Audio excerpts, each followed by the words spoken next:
చాలా దురదృష్టమైన సంఘటన అండి. శనివారం మధ్యాహ్నము అయిపోయింది, మా వేట అయిపోయింది, 3 రోజులు తిరిగి వస్తున్నాము అని ఆ బోట్ నుంచి సమాచారం కుటుంబ సభ్యులకి ఫోన్ చేసి చెప్పడము. దాని తర్వాత గంట 2 గంటలు అయిన తర్వాత కూడా వాళ్ళు రాకపోతే ఇక్కడ భయపడి కుటుంబ సభ్యులు ఫోన్ చేస్తే ఫోన్లు దొరకకపోవడము. దాని తర్వాత అందరు భయాందోళనకు గురయ్యి ఫోన్లు చేస్తూ ఉన్నారు. రాత్రిపూట బహుశా 10-11 గంటలకి ప్రభుత్వానికి కూడా ప్రయత్నించారు చెప్పడానికి.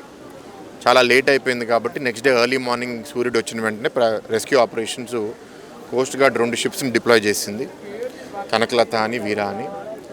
ఆ రెస్క్యూ ఆపరేషన్స్లో ఎక్కడైతే ఒకరు, ఆ 7గురిలో ఒకరు ఒక మర్చెంట్ షిప్పు, చైనీస్ అంటే పానమా రిజిస్ట్రేషన్, దాంట్లో 21 చైనీస్ నేషనల్స్ ఉన్న షిప్లో యాంకర్ పట్టుకున్నాడు కాబట్టి ఆయన సేవ్ చేయగలిగారు. ఆయన అక్కడ వీడియో రూపంలో ఒక టెస్టిమోనియల్, ఇట్లా జరిగింది, ఇట్లా పడిపోయింది బోటు, దాని తర్వాత మేము 5గురం ఒక దగ్గరికి వెళ్ళాము, ఆ 5గురిలో బోట్ చేరేటప్పటికి మిగతా 4 నాకు కనపడలేదు అని చెప్తే ఆయన ఇచ్చిన ఇన్ఫర్మేషన్ బట్టి కోస్ట్ గార్డ్ ఆ ప్రాంతాలంతా వెళ్ళి ఎతకడము. దాని తర్వాత వెదర్ సహకరించినప్పుడు 3 హెలికాప్టర్ సార్టీస్ కూడా వెళ్ళి ఎయిర్ సర్వేలెన్స్ కూడా చేశారు. ఎలక్ట్రిక్ సర్వేలెన్స్లో కూడా ఎక్కడా మనకి 6 గురించి సమాచారం రాలేదు.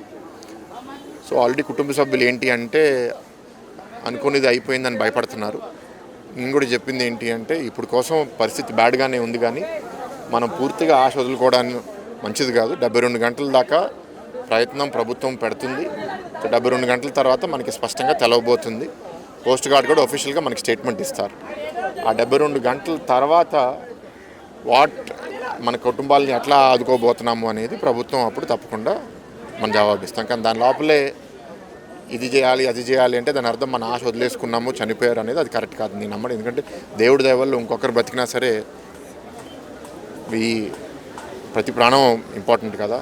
ఇంకో దురదృష్టం ఏంటంటే అందరూ ఒకటే కుటుంబానికి చెందిన వాళ్ళు, మామ, అల్లుడు, లేకపోతే తోటివి, అంకులు, వీళ్ళందరూ. అందుకే మహిళలు కూడా అందరూ ఒకటే, ఎక్కువ మంది ఒకటే ప్రాంతం, భోగాపురం నుంచి. వృత్తి కోసం ఇక్కడ ఉన్నా సరే అందరూ అక్కడి నుంచి. సో అదే భయాందోళనలో ఉన్నారు. ఇంకోటి, ఈ కరిచిన్న గారు ఎవరైతే ఇప్పుడు ఆ మర్చెంట్ షిప్లో ఇవాళ 12 నాటికల్ మైల్స్ లోపల షిప్ మోర్ అయి ఉంది, ఆయన ఎప్పుడు వస్తారని మళ్ళీ ఒక టెన్షన్. ఎందుకంటే ఆయన కూడా మానసికంగా ఆయన కళ్ళ ముందు బోట్ తిరిగిపోవడం, 6 కోల్పోవడం, లేకపోతే పోయడం అనేది ఆయన మానసికంగా ఆయన ఇబ్బంది పడుతున్నాడు. సో వీళ్ళు భయపడిపోతున్నారు ఏంటి పరిస్థితి అని కొంచెం శాంతి చెప్పాను. ఎందుకంటే ఆయన సేఫ్గా ఉన్నాడు. అక్కడ విండ్ చాలా ఎక్కువ స్పీడ్లో ఉండడం వల్ల ఆయన్ని రెస్క్యూ చేయడానికి ఇవాళ సాధ్యం కాదు. ఆ విండ్ స్పీడ్లో వెళ్తే హెలికాప్టర్కి రిస్క్, ఆయనకి రిస్క్. బోట్లు పంపించాలంటే చాలా బోట్లు ఆ షిప్తో కంపాటబుల్ కాదు ఆయన్ని బోట్లో ఎక్కించుకోవడానికి.